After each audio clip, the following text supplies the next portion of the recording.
growth is usually in an area that is uncomfortable for us, right? If it was comfortable, we might already be operating there. One or more of these three things are also the things that are holding you back. Your current habits versus your future habits or your success habits, your current relationships versus who you should be surrounding yourself with, and what you currently know versus what you need to know to be able to move forward. Real estate professionals, you're back here with Jake and I on the RMG Agent Podcast. We are so excited to have you here. We're here to impact, empower, and encourage you in all things real estate and this season personal growth. As always, go to rmgagentpodcast.com. You can find all kinds of our action guides and goodie bags and different things, webinars that we've posted there just to be able to help you out. And if you're looking for an amazing tool to help you level up your professionalism, areapro.com/RMG for an incredible discount on what we think is an awesome product that all professional agents should use. So, Jake, what are we talking about this season?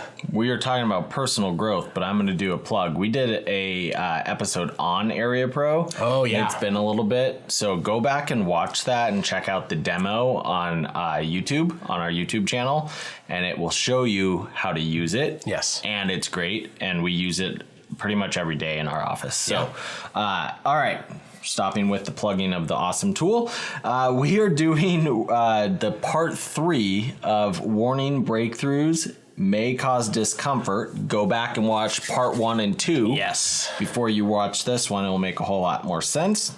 And today we're talking about strategic action turning identity shift into real results. Yes.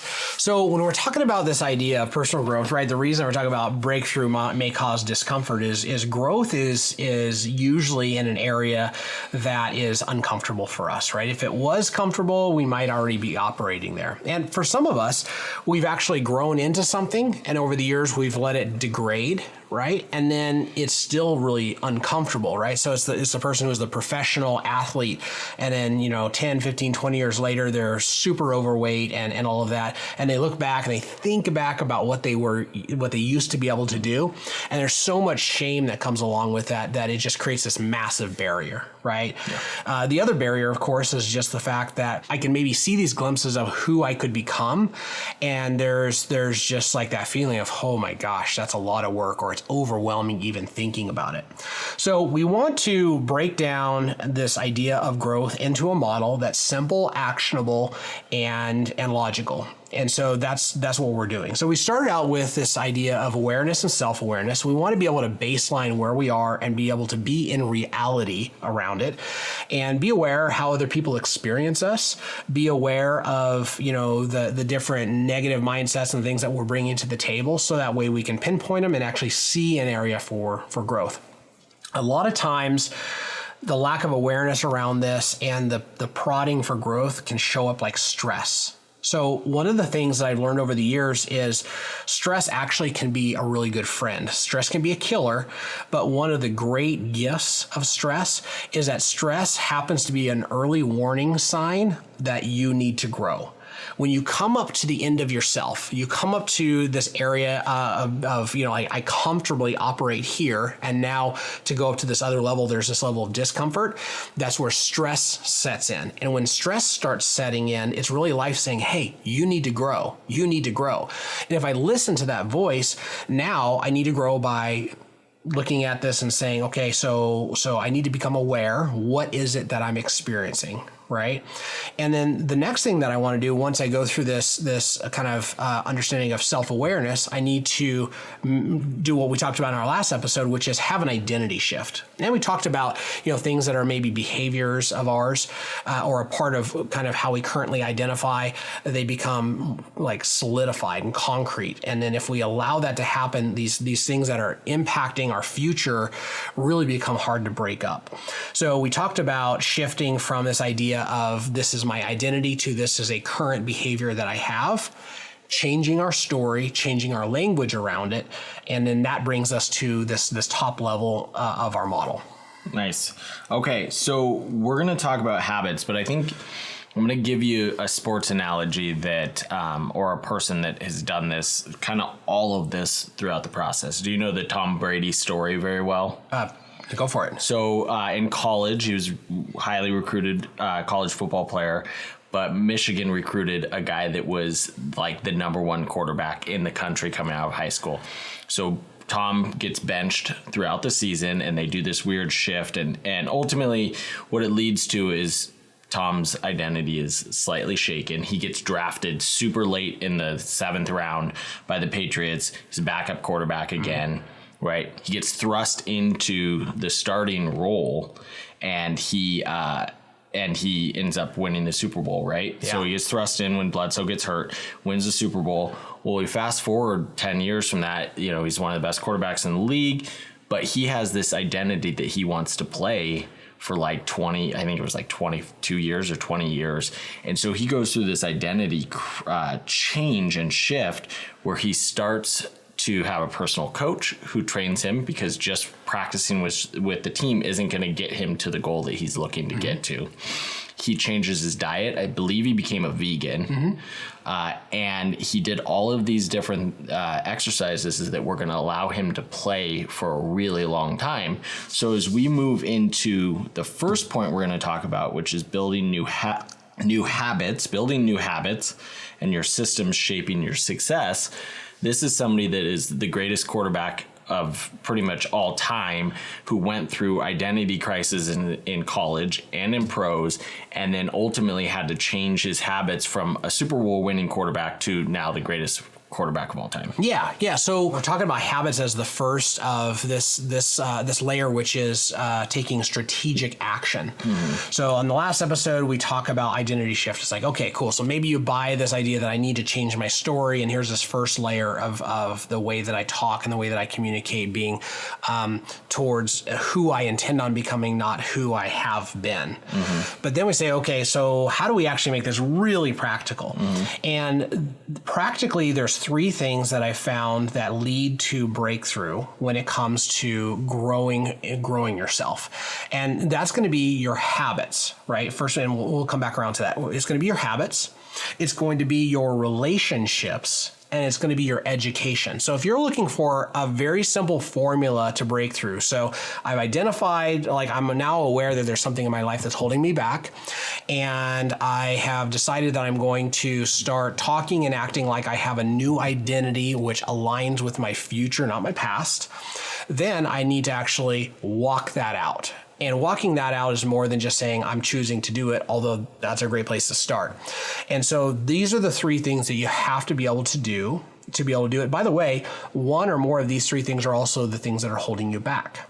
Your current habits versus your future habits or your success habits, your current relationships versus who you should be surrounding yourself with, and what you currently know versus what you need to know to be able to move forward. Yeah. Right? Okay, so if we take a look at this and we take a look at this idea of new habits, success is not about motivation. It's about consistent habits that reinforce our new identity. Right, so I'll read that again. Success is not about motivation. It's about consistent habits that reinforce our new identity. If your success is tied to just being purely like excited and motivated all the time, motivation and willpower, they wane. They come and they go. And so what we want to be able to do is we want to be able to take a look and say, okay, this version of this person that I want to become or I intend on becoming, what does that person do? When do they wake up? How often do they work out?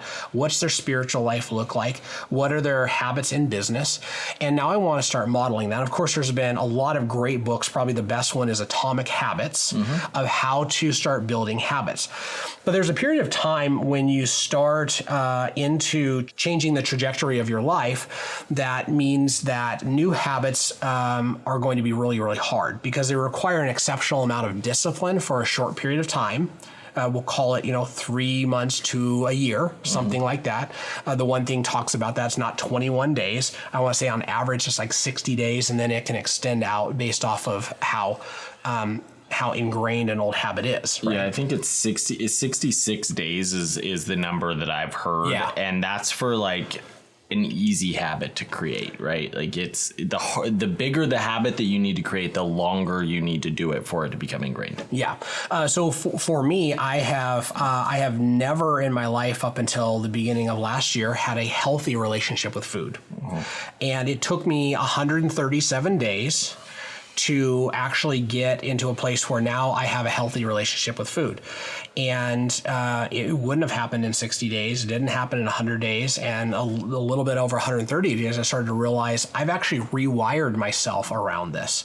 And so now I don't have a propensity to overeat. And I don't have this propensity to see something that I really like and just think like, this is going to be great if I have a bite of this. So I should eat like, instead of one bite of cheesecake, I should eat like a whole cheesecake. Right? So it took a long time to rewire those habits because I have not had a healthy relationship with food, right? But who I intend on becoming is somebody who has to have a healthy relationship with food, because if not, it holds back so many other areas of my life. Yeah, it's interesting you talk about the food as as I've seen you go through this transition. I wouldn't say that I have an unhealthy relationship with food, but as I'm going through some of this personal growth stuff, I have came to the realization that I use food as a release to stress. Yeah. And so my weight and my health goes up and down based on the stress level of my life. If I'm not in stress, then I lose weight pretty easily. And if I am stressed, I start to overeat, or I buy the candy bar on the way home from work or whatever, opposed to choosing not to. Yeah. And that goes back to like that first step is awareness. It's like, oh, this is how I act when X happens. Yep. Right. So cool. So now we're on this growth journey. So if I'm looking at building new habits, if I look at a new habit and I look at it maybe in an unhelpful way, I'm going to look at somebody, I'm going to say, look at that person. They have discipline across every area of their life. They have all of this stuff together. But what you're actually observing is 1, 2, 3, or 4 key habits that you're observing, and then you're assuming that everything else is great. And that's not necessarily a good assumption. And the problem with that, I think, is that it makes access to personal growth so overwhelming. Right?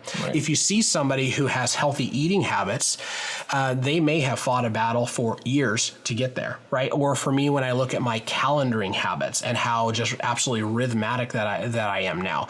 And if you would have met me 10 years ago, you would have found somebody who was completely out of control with their use of time, somebody who had this really unhealthy desire to have freedom that actually created lots of problems, which resulted in not having freedom, especially financial freedom.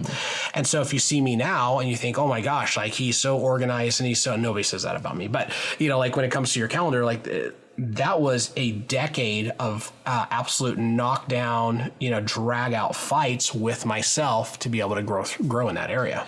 Yeah. And I think the first time I met you was probably 7 years ago, and it was when you taught basically a calendaring class. I think you called it like the 3-day work week. Yep. And you had gone through this long-term journey to get to that point, and I never knew any of that. I just assumed you came out of the womb like perfect at calendaring. Yeah. So yeah, okay, perfect. Yeah. So personal growth is really accessible to you because it's about what is the one habit that will make success inevitable, right? Or what is the one thing that I can do right now by way of a new habit that's going to unlock this series of habits that are just going to stack on each other over the course of time. And maybe 5 years from now, I'm going to be a totally different person.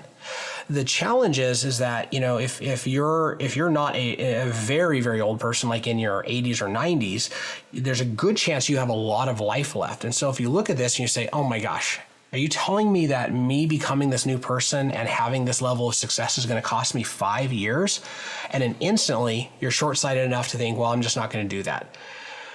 Now it's going to cost you 20 years or never. I'm going to have a hot take here that if you choose not to change your habits, that you are going to be a different person in 5 years than you are today, but in the wrong direction. Yeah, because just because you've gotten to this place doesn't mean you're guaranteed it, right? You can slough, and most likely you will slough backwards. And then the other thing is as the world moves on, and as maybe your competition makes a different choice than you might find that you're farther and farther away from not just who you wanted to be, but from even the current results that you're getting, right? Yep. Okay, so we've talked about building new habits. The second topic for this is going to be upgrading your relationships. Yes. So upgrading your relationships, we see this in parenting. We say this in parenting, I would say with a pretty absolute conviction, and that is be careful who your friends hang out with. right? And you tell your kids, be careful of your friend group. And then of course they don't listen, right? Or then, sometimes they listen, or like we happen to be in this season of life where all of our kids have really fantastic friends. And the ease of them building new habits, the ease of their growth, the ease of them doing so many things is just magical. We've also had the opposite experience where even one friend that was really challenging caused our son, this is hard to say, caused him to actually become that friend for other people. That was a scary season of life, right? Yeah. We are no different as adults. If you are the smartest, most successful, maybe even best parent in your friend group, you have a problem with your friend group. You have a problem with the people that you're spending your time and your relationships with, because they don't have the ability to model for you what the next level looks like, right? You actually, ideally, you are in a friend group that there's even a level of maybe insecurity that it induces in you, or there's a level of you having to fight this feeling of not feeling good enough to be with that group, because that means that you're in a group that's going to create kind of an updraft for you. Right? Now, the way that you get invited and stay in a group like that is, of course, you don't continue to model the old behaviors like we talked about, the old identities. You start modeling the new things, even if you don't feel like it's authentic yet, right? Because people, great people that I've been around, I've been invited into some people's lives that honestly I just felt like I have no business being in this person's life because they are so far beyond me. But I think what they saw in me wasn't even a whole lot of talent or anything like that, but a desire to take what they gave me and take that relationship and do something with it to continue my growth. And maybe even the ones that were really wise, they maybe saw in me this desire to not just take it and use it, but take it and pass it on. I like to think of being kind of in the middle of that friendship group of like, I learn best from other people, and then I learn the most by taking that and passing it on to the next person, right? If you want to learn something really well, you teach it to somebody else. Yeah. So if you look at, like the concept of 360-degree leadership or any of that, you have to have, it's healthy to have people that you're helping grow, people that are peers that are running alongside of you where you're challenging and encouraging each other and maybe have a lot of context with each other, and then mentors and coaches, right? People that are ahead of you and they're helping you move forward. Right? Your relationships really, really matter if you want to sustain growth. Yeah. We use the model, the question triangle. Yeah. And the who you want to become and the who you surround yourself with. Are the most important questions you can ask yourself. Okay. Last is invest in your education. Learn what your future self already knows. Yeah. So if you're Jake Incorporated and I'm Reed Incorporated, right? Like I'm the person who's responsible for investing in myself and making myself a more valuable asset, whether that's a family or a church or in business, then there's really no substitute for learning, for education. And so one of the conversations that we have with our kids is, some of them are going to go to college. Some of them might go really, really far down, an academic pathway. And some of them might choose alternative paths. But the one conversation we have in our household is, regardless of what you do there, we want you to choose to be a lifelong learner. Right. And this idea of consistently choosing to learn and grow is a massive competitive advantage. And one of the things I found too is areas of breakthrough in my life that I've gotten stuck around and haven't been able to break through. A lot of times I lack the relationships, a lot of times, that have the knowledge and then subsequently the knowledge to be able to break through. The ability for me to go get knowledge before I need it is a huge, huge advantage. And so if your mindset towards education is, unless I can currently see my need for it, I'm going to ignore it, then you're going to ignore everything that might apply to what's next. And so if there are things that apply to who you're not yet, you haven't become yet, those are areas of knowledge to be able to seek out. And that's formal education and it's informal education. So over the years, one of the things I've seen is the amount of money that I spend on an annual basis for education I could have, a Harvard education probably 10 times over because there's just this consistent, I'm my best asset. I need to go continue to invest in myself, especially if I'm wanting to grow into somebody that I'm not yet. Well, and this is one of those habits that, you're doing such a great job of building for your kids, of building that wanting to be learning based and continuing to grow and gathering education and all of those things. And it's something that I've seen you do that now my kids are modeling and getting to see that. But what I missed in that is sometimes in the past, I may have chose not to focus on my education. Yeah. And it's really hard to tell your kids to do something. But I did see on a podcast, and I think I know which podcast it is, but I don't want to say it wrong. But the person said that the currency in their household was 21 pages a night. And what they meant by that was that their kids could do what they wanted after they read 21 pages. Yeah. Didn't matter the book. They just had to read 21 pages in any book every single day to be able to do the things that they wanted, which, that's a habit that the parent is building in a natural way for them. And even if the kid doesn't like to read to start with, they will learn to like to read as they read more and more and more. Yeah. Well, it makes me think of all of the times that our parents either did or didn't, but let's just say your parents did force you to do something like stick with the piano, right? Or stick with this sport that you didn't like. And how many adults look back and they have these skills and they can look back to the times that they hated it and they wanted to quit and then they were pushed into that and then they did it and now it's this skill that they get to use for the rest of their life, right? Yeah. We have a real disadvantage as adults, and that is that there's nobody in our life that has the right to say you will do this, right? Yeah. And so now we have to actually embrace that ourselves, and we have to go after ourselves, and it's a big challenge, right? It's a big problem because I'm my biggest problem, right? So if we look at this and we look at this, there's habits, there's relationships, and there's education. If you're looking at your current situation and you're feeling stuck, take a look and say, do my habits currently reflect who I intend on becoming or who I have been? If it's not who you're becoming, then focus in on your habits. If you look at your relationships and they are not, projecting into who you're becoming, focus on relationships. If you look at your education, you find yourself always saying, oh my gosh, like I'm feeling behind. I don't know what to do. I know what to do. Then it's education, right? Thanks. So, and so it can be multiples of those.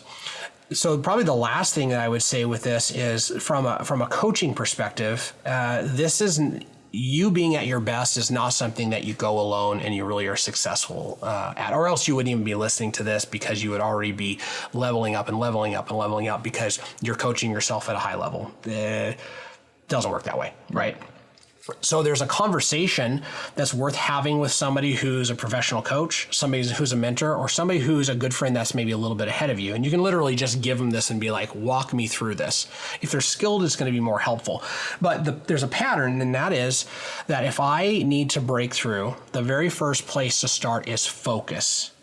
And the focusing questions are, if you're in a place right now where you're actively doing business and life is busy and there's all kinds of things going on, focus sounds simple or focus sounds unattainable.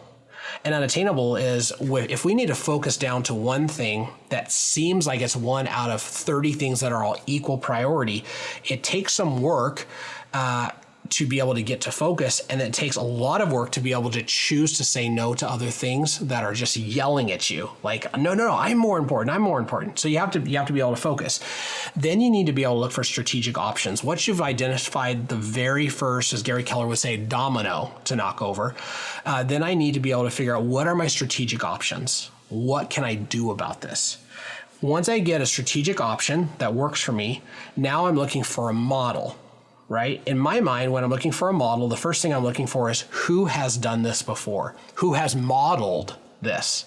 If I can find somebody who's modeled it, then I'm going to move from there and I'm going to look to systemize it. Have they systemized it, or is there a system to be able to do this? This is the reason that different things like CrossFit have been so successful. Is somebody shows up, there's people there that model it, like here's how to do it.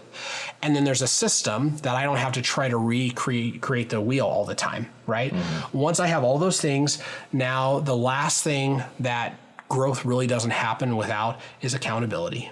who am I going to have in my life that's going to continually encourage me to be at my best or to rise up or to get to the next level. If I do those things, so I go through awareness, I go through challenging and changing my identity, and then I take strategic action, I'm going to have breakthrough and I'm going to grow into the person I was created to become. All right, so sneak peek. We're going to plug something that is going to be another resource for you in that you started another podcast with another one of our friends. Yeah, so I had the opportunity with a friend, Chase Williams, to be able to merge our coaching companies, and it's called Sherpa Consulting Group. The idea is this, we are people who are going to continue to help you climb higher in life and leadership and help you get up the mountain. And so we're launching that, and we're also launching a leadership podcast to go side by side with our RMG Agent podcast to really help people that are on this leadership journey as well. Yeah. So if you're nailing this personal growth mission, but you haven't exactly figured out how to pass it along to those people in your life, that's going to be a great resource for Absolutely. you. And I'm super excited for that. And, Chase has been on this podcast as one of the Master Series. Yeah. And he's awesome. He's one of the best people I know. And I'm super excited for you guys to do that. Yeah, you guys can go to sherpaconsultinggroup.com to get more information about that. And it's just another thing that we're going to do to be able to help empower leaders as well as continue to come alongside you guys as real estate professionals. Awesome. Well, as always, guys, we're here to impact, empower, and encourage you in all things you do, and specifically yourself this year. Awesome, guys. Thanks again. Take care.